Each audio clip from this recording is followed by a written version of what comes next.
फिर से स्वागत है genius physics and mathematics classes में।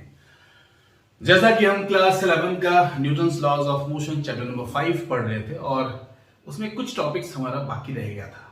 जैसे जो मैंने लिखा है, पहला circular motion of a car on a level road, और इसके बाद banking of road and then bending of a cyclist, है ना। तो इसमें आज हम लोग पहला जो ये हमारा है circular motion of a car on a level road और बैंकिंग ऑफ रोड, ये दो हम देखेंगे, और फिर बेंडिंग ऑफ साइक्लिस्ट हम बाद में देखेंगे, और फिर उस पर कुछ बेस्ड हम लोग न्यूमेरिकल्स भी करेंगे। तो चलिए शुरू करते हैं आज की अपनी कक्षा आज के पहले टॉपिक के साथ। और पहला टॉपिक क्या है? Circular motion of a car on a level road. जैसा कि आप जानते हैं कि जब हम गाड़ी से, या जो कि कार की बात हो रही है, तो जब हम कार से ड्राइव करके चलते हैं तो हमें मोड़ मिलता है, और जब हमें मोड़ मिलता है तो वो मोड़ आप समझ सकते हैं इसके थ्रू, है ना। इस तरह का कुछ आपको मोड़ मिलता है, और अगर मैं इसको कंप्लीट करूं ये, तो एक सर्कल आपका बन जाएगा, है ना। तो एक तरह से ये मोड़ जो है एक सर्कल का निर्माण कर सकता है। तो यहां पे ये जो कार है ये कहां चल रहा है? तो आंसर है सर्कल में, इसलिए इसका मोशन क्या हो जाएगा? Circular motion. लेकिन रोड कैसा है? तो आंसर है रोड बिल्कुल फ्लैट है। रोड दो तरह के होते हैं, इसका हम जिक्र बाद में करेंगे, लेकिन फिलहाल हमारा रोड जो है वो फ्लैट है, और हम यहाँ पे सर्कुलर टर्न लेना चाहते हैं, यानी कि हम यहाँ घूमना चाहते हैं। तो आपको पता है, आपने ये प्रैक्टिकल जो है ये फील भी किया होगा प्रैक्टिकली, कि जब हम टर्न पे, है ना, अपना स्पीड अगर बढ़ा के रखते हैं तो हम स्किड कर जाते हैं, और अगर हम स्पीड को मेंटेन रखते हैं, हमें एक अंदाजा लग जाता है कि हमें कितना स्पीड रखना है, तो हम वहां पे स्किड नहीं करते, सेफली हम वहां से उस टर्न से आराम से हम निकल जाते हैं। तो आखिर ऐसा वहां पे क्या होता है? ऐसी कौन सी घटना वहां पे होती है जिस कारण से आप वहां पे आराम से सेफली निकल सकते हैं? और आपको यह भी जानना है कि आपका जो स्पीड है ना, सेफेस्ट स्पीड जो हम कह सकते हैं, वो कौन सा स्पीड है। तो यहां पे हम चर्चा करने वाले हैं कि जब हम कार में टर्न में जो हम लोग घूमते हैं तो वहां पे क्या होता है? तो वहां पे एक्चुअली जो आपके कार के टायर्स होते हैं, है ना, वो आपको सेंट्रीपिटल फोर्स प्रोवाइड करते हैं। कैसे? तो आंसर है, जो कार के टायर्स होते हैं तो टायर और ग्राउंड के बीच में फ्रिक्शन का फोर्स लग रहा होता है, और टायर और ग्राउंड के बीच में जो फ्रिक्शन का फोर्स लगता है वही आपको सेंट्रीपिटल फोर्स प्रोवाइड करता है। तो यहां सेंट्रीपिटल फोर्स की बात क्यों आ रही है? क्योंकि यहां पे हम क्या कर रहे हैं, यहां पे कर्व रोड है हमारा। रोड जब कर्व होता है टर्न पे, तो वहां मेरा एक सर्कल बनेगा। जैसे फॉर एग्जांपल यहाँ पे ये कर्व है ना, ये कर्व है, तो इसको अगर मैं चाहूं आगे बढ़ा दूं तो मैं एक सर्कल का यहाँ पे निर्माण कर सकता हूं, है ना। तो एक तरह से कर्व जो है उसको हम आगे एक्सटेंड करें तो वो सर्कुलर रोड बन जाता है, और इसका रेडियस कुछ ना कुछ होता है। मान लीजिए रेडियस r है, जैसा कि मैंने यहाँ पे दिखाया है कि ये जो आपका मोड़ है, ये जो आपका टर्न है, ये जो आपका कर्व्ड पाथ है, इसका रेडियस है ना, ये मान लीजिए इसका सेंटर है, और सेंटर से यहां तक जो इसका रेडियस है वो कितना है? r है, और इस कार का जो वेट है वो mg है। तो इस कार को अगर मुड़ना है, सर्कुलर टर्न लेना है, तो वहां पे इसको सेंट्रीपिटल फोर्स चाहिए। आपने पढ़ा है यूनिफॉर्म सर्कुलर मोशन में कि वहां पे जब भी हम सर्कुलर मोशन कर रहे होते हैं तो वहां पे हमें सेंट्रीपिटल फोर्स की आवश्यकता होती है, और यह सेंट्रीपिटल फोर्स हमें कोई ना कोई एक फंडामेंटल फोर्स जो है वो प्रोवाइड करता है। तो यहां पे भी जो फंडामेंटल फोर्स है बेसिकली वो इलेक्ट्रिकल फोर्स है, यानी कि फ्रिक्शनल फोर्स है, और ये फ्रिक्शन फोर्स जो है टायर और ग्राउंड के बीच का, ये हमें क्या देगा? तो ये हमें देगा नेसेसरी सेंट्रीपिटल फोर्स। क्यों? तो भाई इस टर्न को पार करने के लिए आराम से हम इसको पार करें। लेकिन अगर हम ज्यादा स्पीड से वहां पे चाहें इसको क्रॉस करना, तो आप देखते हैं लोग स्किड कर जाते हैं, फिसल जाते हैं, गिर जाते हैं, उस सर्कुलर रोड से बाहर चले जाते हैं। तो कहने का मतलब ये है कि ये हम लोग मैथमेटिकल टर्म में समझेंगे कि आखिर इसमें ऐसा होता क्या है। तो देखिए मैंने क्या लिखा है, when a car negotiates a curved level road, the force of friction between the road and the tires provides the necessary centripetal force required to keep the car in motion around the curve। यहां पे जो necessary centripetal force होता है वो कौन देता है? तो आंसर है फ्रिक्शनल फोर्स। किसके बीच? तो आंसर है टायर एंड द रोड। अब यहां मैंने क्या लिखा है, let us consider a car of weight mg। इस कार का जो वेट है वो mg है, going around a circular level road of radius r with a constant speed v, यानी कि ये जो कार है यहां पे ये कांस्टेंट स्पीड v के साथ इस टर्न को यहां से पार करती है, जिसका रेडियस कितना है, इस सर्कुलर, ये जो सर्कुलर टर्न है, कर्व्ड पाथ है, सर्कुलर रोड है, इसका रेडियस कितना है, आर है, इसको ये कांस्टेंट स्पीड v के साथ यहां पे क्रॉस करती है। ठीक है, ओके। तो द फोर्स ऑफ फ्रिक्शन, अब यहां पे आप देखिए, ये जो आपका कार है, इसका टोटल वेट कितना है, आंसर है mg। तो नॉर्मल रिएक्शन किधर मिलेगा, तो आंसर है मुझे ऊपर मिलेगा नॉर्मल रिएक्शन। नॉर्मल रिएक्शन होगा कितना, मान लीजिए नॉर्मल रिएक्शन r है ना। अच्छा, ये हो गया, इधर हमारा 2 टायर होता है, इधर हमारा 2 टायर होता है। तो ये जो 2 टायर होता है, ये क्या बनाता है, फोर्स ऑफ फ्रिक्शन F1, और ये inner tyre force of friction F1, और ये जो आउटर टायर होता है, इसके लिए मैंने यहां पे लिखा है फोर्स ऑफ फ्रिक्शन F2, है ना। तो ये दोनों, ये एक्चुअली यहां पे एक आपको दिख रहा है, यहां पे भी एक दिख रहा है, लेकिन आपको पता है इस साइड भी 2 चक्के होते हैं और इस साइड भी 2 चक्के होते हैं। आधा भार इधर होता है और आधा भार इधर होता है, इसलिए मैंने यहां पे देखिए रिएक्शन R1 यूज किया है और यहां पे मैंने रिएक्शन R2 यूज किया है, और ये दोनों R1 और R2 मिलकर ये क्या देंगे, कंप्लीट mg। तो R जो है वो किसके बराबर है, R जो है वो R1 प्लस R2 के बराबर है, और R1 प्लस R2 किसके बराबर होगा, आंसर है mg के बराबर होगा। तो यहां पे फिर से हम आते हैं, the force of friction F1 and F2 act inward, है ना। ये जो फोर्स कौन सा है, फोर्स ऑफ फ्रिक्शन F1 ये इनर टायर का, फोर्स ऑफ फ्रिक्शन F2 जो आउटर टायर्स के, ये हमें ये जो है क्या प्रोवाइड करते हैं, तो ये नेसेसरी सेंट्रीपिटल फोर्स हमें प्रोवाइड करते हैं। नाउ नेक्स्ट क्या है, if R1 and R2 are the reactions of the ground at the inner and the outer tyres, then हमने फोर्स ऑफ फ्रिक्शन चैप्टर में पढ़ा है कि force of friction F is equals to mu are.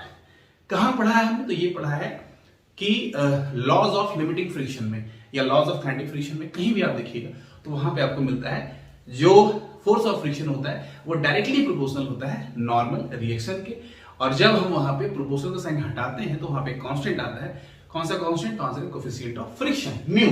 तो यहां भी आपका जो F1 होगा इस टायर के लिए, वो F1 कितना हो जाएगा, म्यू R1, और F2 इस टायर के लिए कितना हो जाएगा, F2 is equals to mu R2। यहां पे म्यू क्या है, coefficient of friction between the tyre and the ground, है ना।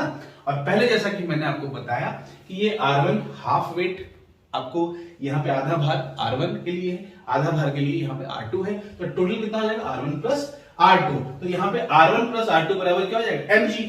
ठीक है, तो टोटल फोर्स ऑफ फ्रिक्शन कितना बन जाएगा आपका, तो टोटल फोर्स ऑफ फ्रिक्शन इस टायर के लिए F1, उस टायर के लिए F2, तो ये हो गया F1 प्लस F2, है ना। F1 की वैल्यू कितनी है, म्यू R1, F2 की वैल्यू कितनी है, म्यू R2। अगर मैं दोनों को जोड़ूं, म्यू को कॉमन कर लूं, तो अंदर क्या बचेगा, R1 प्लस R2, और R1 प्लस R2 आपको पता है यहाँ पे कि R1 प्लस R2 किसके बराबर है, mg के बराबर है। तो मैं R1 प्लस R2 के प्लेस पे mg लिख सकता हूं, यानी कि टोटल फोर्स ऑफ फ्रिक्शन यहाँ पे क्या आ गया, म्यू mg। अब यहाँ पे आपको समझना है कि ये जो टोटल फोर्स ऑफ फ्रिक्शन है, यही आपको क्या देता है, यही आपको देता है नेसेसरी सेंट्रीपिटल फोर्स। तो ये जो फोर्स ऑफ फ्रिक्शन है, ये या तो सेंट्रीपिटल फोर्स के बराबर होना चाहिए या सेंट्रीपिटल फोर्स से बड़ा होना चाहिए। क्यों, क्योंकि अगर ये फोर्स ऑफ फ्रिक्शन जो हमें नेसेसरी सेंट्रीपिटल फोर्स चाहिए, मान लीजिए सेंट्रीपिटल फोर्स हमें चाहिए 100 न्यूटन, और ये फोर्स ऑफ फ्रिक्शन हमें सिर्फ और सिर्फ 80 न्यूटन ही दे सका, तो 20 न्यूटन तो हमें और चाहिए, वो तो हमें मिलेगा नहीं, तो हमारा जो कार है वो स्किड कर जाएगा, हम फिसल जाएंगे। यानी कि ये जो फोर्स ऑफ फ्रिक्शन है, ये या तो सेंट्रीपिटल फोर्स के बराबर होना चाहिए, तब हम वहां से निकल जाएंगे, या फिर सेंट्रीपिटल फोर्स से बड़ा होना चाहिए, है ना, छोटा नहीं होना चाहिए। अगर छोटा हो गया तो हम वहां पे स्किड कर जाएंगे।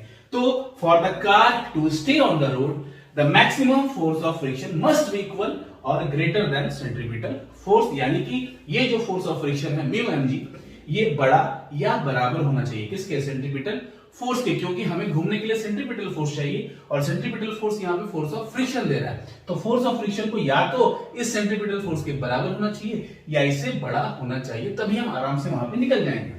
तो यहाँ पे m और m कैंसिल हो जाएगा, तो क्या बचेगा, mu greater than equal than v square upon r, ये g चला जाएगा नीचे, तो mu greater than equal than v square upon rg।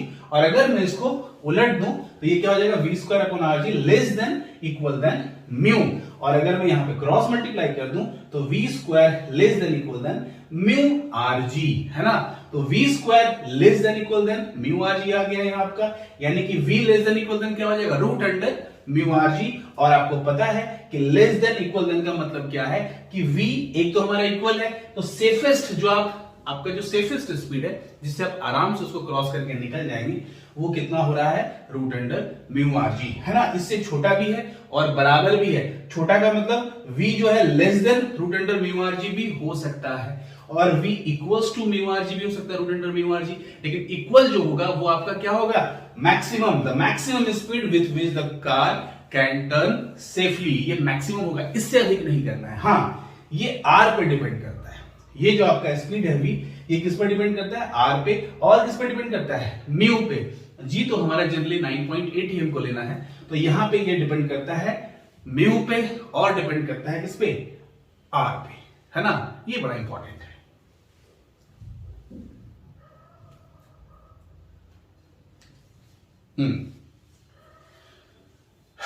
Okay, तो the maximum speed with which the car can turn safely, है ना, वो जो मैक्सिमम स्पीड है वो हमारा कितना आ गया, वो हमारा आ जाता है v max is equal to root under mu R G. ठीक है, तो हम अधिक से अधिक जो हमारा स्पीड होना चाहिए कार का, वो किसके बराबर होना चाहिए, root under mu R G. इससे ज्यादा नहीं होना चाहिए। इससे ज्यादा अगर आप करेंगे तो आपकी जो गाड़ी है वो स्किड कर जाएगी और आप आउट ऑफ द रोड चले जाएंगे, यानी उस सर्कुलर रोड से बाहर चले जाएंगे और एक्सीडेंट आपका हो जाएगा। इसलिए आपको ये ध्यान रखना है कि जब भी हम सर्कुलर टर्न क्रॉस करते हैं तो हमारा स्पीड जो है वो म्यू आर जी से बड़ा नहीं होना चाहिए। ठीक है, छोटा हो, लेस हो, चलेगा। मान लीजिए ये यहाँ पे मैंने म्यू की कुछ वैल्यू पुट कर दी, आर की भी कुछ वैल्यू पुट कर दी, जी की भी कुछ वैल्यू पुट कर दी, कुछ क्या 9.8 पुट कर दी, रेडियस कुछ ना कुछ होगा, और म्यू क्या है, कोएफिशिएंट ऑफ फ्रिक्शन। ये क्या होता है, आंसर ये रफनेस है, यानी कि जो आप जिस रोड पे आप गाड़ी चला रहे हैं वो रोड कैसा है ना, वो स्लिपरी रोड है या फिर वो रफनेस उसकी जो है वो काफी अच्छी है, तो उस पर डिपेंड करता है म्यू की वैल्यू। तो म्यू का वैल्यू यहाँ पे कुछ होगा, आर की वैल्यू भी कुछ होगी, उसका रेडियस कुछ ना कुछ होगा उस सर्कुलर रोड का, जी 9.8 है। मान लीजिए ये सारा वैल्यू हमने यहाँ पुट कर दिया और यहाँ पे निकल के आ गया 60 किलोमीटर पर आवर। इसका मतलब ये हुआ कि आप मैक्सिमम 60 किलोमीटर पर आवर की स्पीड से उसको क्रॉस कर सकते हैं। उससे कम करेंगे तो और अच्छी बात है, लेकिन अगर आप 60 किलोमीटर पर आवर से ज्यादा चले जाएंगे तो जो आपका जो गाड़ी है, आपकी जो कार है, वो वहां से आराम से नहीं निकलेगी, वो रोड से बाहर चली जाएगी स्किड करके, और वहां पे एक्सीडेंट हो जाने की संभावना है। ठीक है, तो ये बिल्कुल आप याद रखिए कि हमेशा v जो है वो बराबर होना चाहिए किसके, root under mu R G के। एमसीक्यू में भी आ सकता है कि the maximum speed with which the car can turn safely on a circular level road, ये कितना होता है, तो आंसर है root under mu R G, ये इसके बराबर होता है। तो ये था हमारा circular motion of a car on a level road के बारे में सारी जानकारी। अब हम इसके बाद नेक्स्ट टॉपिक देखेंगे, banking of road. Banking of road actually क्या होता है, तो समझिए बात को। जैसे आप देखते होंगे जो कार का रेस ट्रैक होता है, तो वहां पे ये जो लेवल रोड होता है ना, ये रोड है ना, ये इस तरह से होता है, तो वहां पे इस रोड को एक साइड से नहीं, वो इधर साइड से इसको थोड़ा सा उठा दिया जाता है ना, ये थोड़ा सा इसको उठा दिया जाता है। क्यों? क्योंकि वहां पे जो नॉर्मल रिएक्शन का जो कंपोनेंट होता है वो भी आपको फिर से सेंट्रीपिटल फोर्स प्रोवाइड करता है, हेल्प करता है सेंट्रीपिटल फोर्स प्रोवाइड करने में। तो वहां पे क्या होता है कि एक तो आपका टायर और ग्राउंड के बीच का जो फोर्स ऑफ फ्रिक्शन है वो तो हेल्प करता ही करता है, साथ साथ जो नॉर्मल रिएक्शन का कंपोनेंट होता है वो भी हेल्प करता है। तो दोनों मिला के आप अधिक स्पीड से वहां जा सकते हैं। और एक बात और भी है कि अगर ज्यादा सरफेस को खुरदरा बना दिया जाए और टायर जो है उसमें जब रगड़ाता है तो आपको पता है कि ये रिस्पॉन्सिबल होता है कि wear and tear of the tyres. ठीक है, तो वहां पे हम ये नहीं चाहते हैं, हम इसको अवॉइड करना चाहते हैं। हम नहीं चाहते कि हमारा जो कार का जो हमारा व्हील है, जो चक्का है, जो टायर है ना, व्हील एक्चुअली जो टायर है वो टायर हमारा जल्दी घिस जाए। तो इस वजह से हम क्या करते हैं, हाईवेज पर आप देखिएगा, मेनली हाईवेज पे, कि वहां पे जो सड़क होती है वो फ्लैट नहीं होती है, वो एक तरफ से उठी हुई रहती है ताकि आप आराम से वहां पे क्रॉस कर जाएं। लेकिन साइकिल के केस में आपको पता है कि आप लेवल रोड पर भी जाते हैं तो टर्न पे आप साइकिल को बेंड कर सकते हैं। ये हमारा अगला टॉपिक होगा, बेंडिंग ऑफ साइकिलिस्ट। लेकिन फिलहाल यहाँ पे इसके बाद का जो टॉपिक है बैंकिंग ऑफ रोड, यानी एक छोर से उसको थोड़ा सा उठा दिया जाता है तो उससे क्या होता है, नॉर्मल रिएक्शन का एक कंपोनेंट आपको हेल्प करता है फिर से सेंट्रीपिटल फोर्स प्रोवाइड करने में। खैर, इसकी चर्चा हम अभी इसके नेक्स्ट टॉपिक में करते हैं। तो ये जो आपका टॉपिक है circular motion of a car on a level road, ये आपको समझ में आ गया होगा। अगर आपको इसको नोट डाउन करना है तो आप वीडियो को पॉज करके आराम से इसको नोट डाउन कर सकते हैं। तो चलिए हम चलते हैं अपने सेकंड टॉपिक पे। तो चलिए हम नेक्स्ट टॉपिक देखते हैं। नेक्स्ट टॉपिक क्या है हमारा, circular motion of a car on a banked road. और बैंक्ड रोड का मतलब मैंने आपको समझा दिया कि जनरली हमें लेवल रोड मिलता है ना, जो दोनों साइड से लेवल होता है, बिल्कुल है ना, सपाट। लेकिन जब हम बात करते हैं हाईवेज की तो वहां पे हमारा स्पीड जो होता है वो काफी ज्यादा होता है और हमें वहां पे जब टर्न लेना होता है तो हमें सेंट्रीपिटल फोर्स की आवश्यकता पड़ती है। तो वहां पे जो फोर्स ऑफ फ्रिक्शन होता है between the tyre and the road, ये हो सकता है कम पड़ जाए हमें और उस वजह से काफी एक्सीडेंट्स वहां पे हो जाते हैं। तो हम क्या करते हैं, उस जगह पे हम रोड को एक किनारे से है ना, एक छोर से हम इसको उठा देते हैं कुछ एंगल से। इसी को हम कहते हैं बैंकिंग ऑफ रोड। और जितने एंगल से हम उस रोड को उठाते हैं उस एंगल को कहते हैं एंगल ऑफ बैंकिंग। जैसा कि आप इस फिगर में देख सकते हैं कि ये हमारा जो पहले का रोड था, हमने क्या किया, एक साइड तो हमारा वही पोजीशन है लेकिन दूसरे साइड से हमने रोड को ऐसे उठा दिया है। कितने एंगल से उठा दिया है, थीटा से। अब जो गाड़ी हमारा पहले सीधा चल रहा था वो देखिए एंगल से चलेगा, है ना। तो अगर ये एंगल थीटा है तो ये भी एंगल कितना होगा, थीटा होगा। कैसे होगा वो मैं भी डिस्कस करता हूं। फिलहाल ये अब एक इंक्लाइन प्लेन बन गया है, इसी को हम कहते हैं बैंकिंग ऑफ अ रोड, यानी कि एक छोर से उसको उठा देना। अब यहाँ पे ये जो गाड़ी है, मान लेते हैं कि इसका टोटल वेट कितना है, mg है। और आपको पता है कि नॉर्मल रिएक्शन जो काम करता है वो गाड़ी पे नॉर्मली काम करता है। तो ये हमारा क्या है, this is our normal reaction, ये गाड़ी पर नॉर्मल काम कर रहा है, ये हमारा आर है। ये थीटा कैसे हुआ है ना, ये समझने वाली बात है। तो देखिए बड़ा सिंपल है कि ये हमारा क्या हो गया, ये बैंकिंग हमने कर दिया, ये रोड हो गया। ये आप देखिए, ये अगर मैं यहाँ पे एंगल बनाऊं, यहाँ पे ये दिस, ठीक है। तो ये एंगल कितना है, कितने एंगल से ये इंक्लाइंड है, थीटा। तो ये भी कितना हो जाएगा, थीटा हो जाएगा। नॉर्मल रिएक्शन कहां हमारा, तो आंसर है कि इस पे परपेंडिकुलर खींचना है। तो ये हमारा नॉर्मल रिएक्शन है ना, परपेंडिकुलर टू द सरफेस, ये हमारा नॉर्मल रिएक्शन है। तो ये पूरा एंगल कितना है, तो आंसर है ये पूरा एंगल तो 90 का है। तो ये एंगल कितना हो जाएगा, क्योंकि ये एंगल थीटा है तो ये एंगल हो जाएगा 90 माइनस थीटा।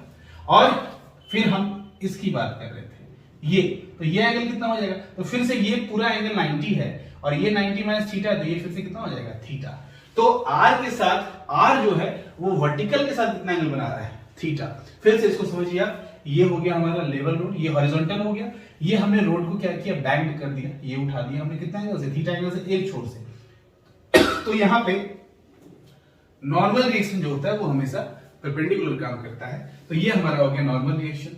और अगर मैंने यहां से एक लाइन खींचा तो ये थीटा ऑल्टरनेट एंगल, और ये पूरा का पूरा एंगल 90 का है तो ये थीटा, तो ये 90 माइनस थीटा। और अगर ये 90 माइनस थीटा है तो ये फिर से पूरा एंगल कितना का है, 90 का है, तो ये थीटा हो जाएगा। तो ये जो हमारा एंगल है ये कितना है, थीटा है। और ये क्या है, नॉर्मल रिएक्शन। और अगर ये आर है तो ये कितना हो जाएगा, आर कॉस थीटा। आप कंपोनेंट आराम से कर सकते हैं। और ये कितना हो जाएगा, आर साइन थीटा, ठीक है।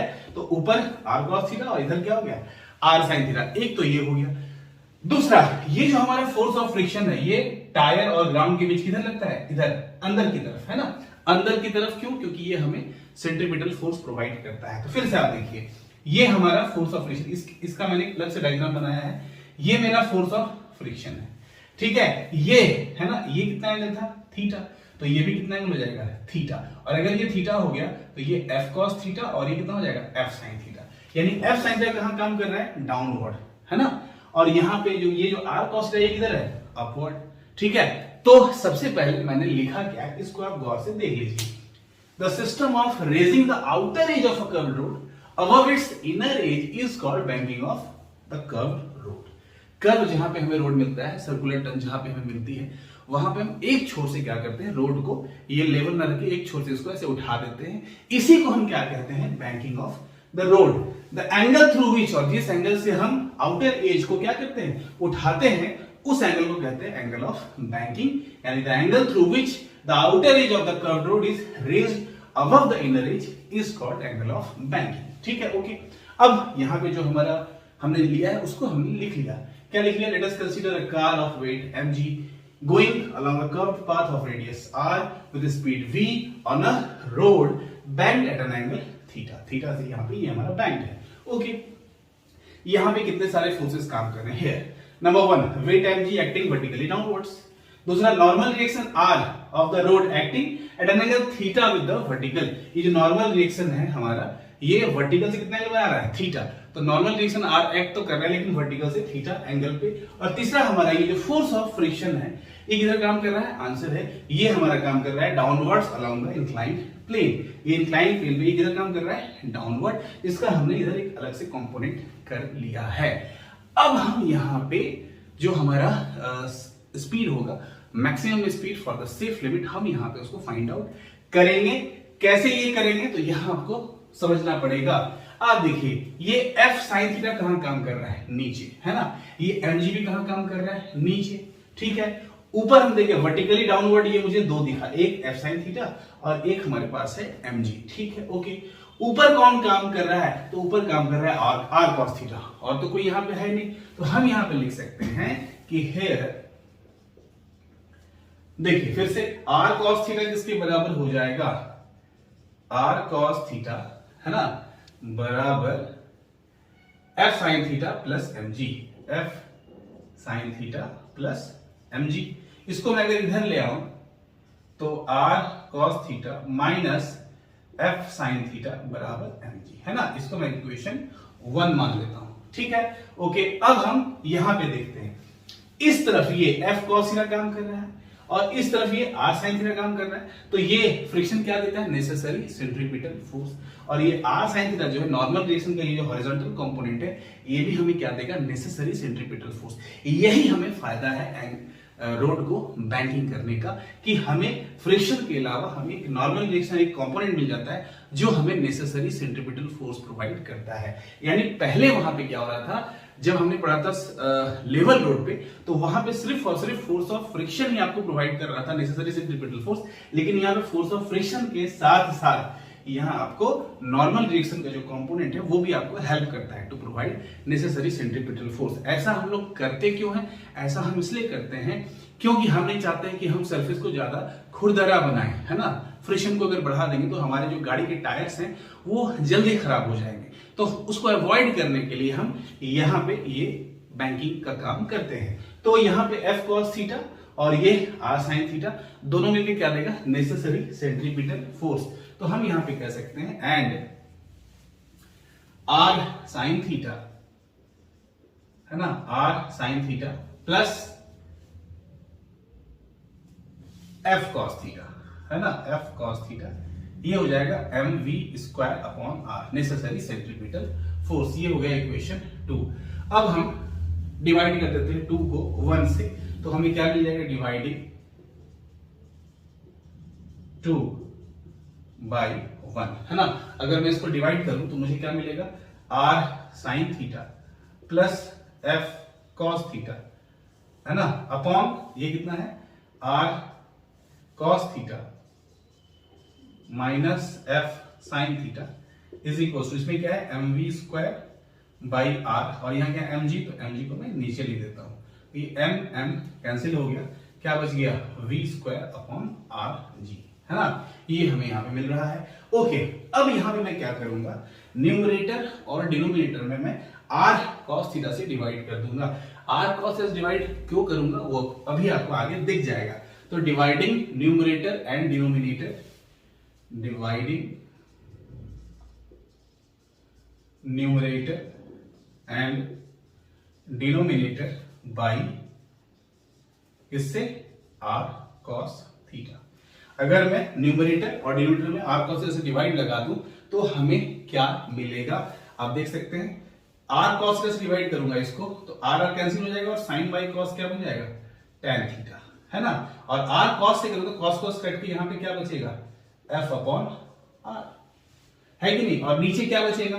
r cos से r cos से डिवाइड होगा तो यहाँ क्या बचेगा? 1, और यहाँ पे f तो है ही एफ अपॉन आर और sine by cos tan theta. आपको बिल्कुल यहां पे समझ में आ गया होगा। फिर से देखिए R sine theta upon R cos theta, R cancel, sine by cos tan। फिर यहां पे आर कॉस से नीचे करेंगे तो f by r, cos cos तो कैंसिल हो जाएगा तो एफ बाई आर बन जाएगा। यहां पे r cos divide by r cos 1 हो जाएगा, माइनस यहां पे आर कॉस से डिवाइड करेंगे तो एफ बाई आर बचेगा और साइन बाई कॉस क्या हो जाएगा, tan हो जाएगा। और इधर कितना है v square upon are g. सही है, लेकिन हमको ये चीज पता है कि f बाई आर जो होता है वो म्यू होता है। क्यों? क्योंकि f is equal to mu r होता है, तो mu is equal to f upon r. तो यहां पे हेयर f बाई आर क्या होता है, म्यू होता है। तो यहां पे मैं चाहूं तो f बाई आर के जगह पे मैं म्यू लिख सकता हूं। तो ये इक्वेशन क्या बन जाएगा, tan theta plus mu upon 1 minus mu tan theta, 1 minus mu tan theta is equals to v square upon are g, v square upon are g. सही है। और यहां पे अगर मैं v स्क्वायर की वैल्यू फाइंड आउट करना चाहूं तो v स्क्वायर की वैल्यू यहां पे कितनी हो जाएगी बताइए, आर जी से ये कंप्लीट मल्टीप्लाई हो जाएगा। तो आर जी से ये complete tan theta plus mu upon 1 minus mu tan theta, है ना। ये v स्क्वायर की वैल्यू आ गई कितनी, R G into tan theta plus mu upon 1 minus mu tan theta. और स्क्वायर हटेगा तो क्या होगा, यहाँ पे कंप्लीट रूट चढ़ जाएगा, यानी v की वैल्यू कितनी आ जाएगी, v की वैल्यू आ जाएगी रूट अंडर आर जी और ब्रैकेट में tan theta plus mu upon 1 minus mu tan theta, 1 minus mu tan theta, है कि नहीं। तो ये किसकी वैल्यू आ गई, तो आंसर है ये v की वैल्यू आ जाती है। लेकिन यहां पे हमें फिर से दिख रहा है कि v किस पे डिपेंड करता है, r पे। रेडियस जो होगा हमारा सर्कुलर टर्न का वो कितना होगा, g तो आपको पता ही है, म्यू पे डिपेंड और थीटा पे डिपेंड करता है। लेकिन अगर मान लीजिए कि रोड और टायर के बीच यहां पे कोई फ्रिक्शन ना हो, रोड और टायर के बीच कोई भी फ्रिक्शन ना हो, तो उस केस में म्यू हमारा कितना हो जाएगा, 0।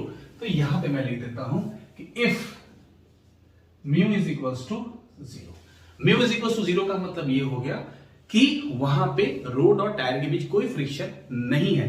अगर कोई फ्रिक्शन नहीं है तो मेरा v कितना आ जाएगा बताइए, v is equals to mu वाला पार्ट तो आपका 0 हो जाएगा, तो ये म्यू 0 हो जाएगा, ये भी म्यू 0 हो जाएगा। कितना बचेगा, आर जी tan थीटा, है ना। ये म्यू 0 प्लस tan थीटा और यहाँ पे म्यू तो 0 हो गया कंप्लीट, यहाँ नीचे 1 बच जाएगा। तो रूट अंडर आर जी tan theta, root under r जी tan थीटा, ठीक है। तो यहां से मैं चाहूं स्क्वायर हटक करता हूं तो v स्क्वायर कितना आ जाएगा, आर जी tan थीटा।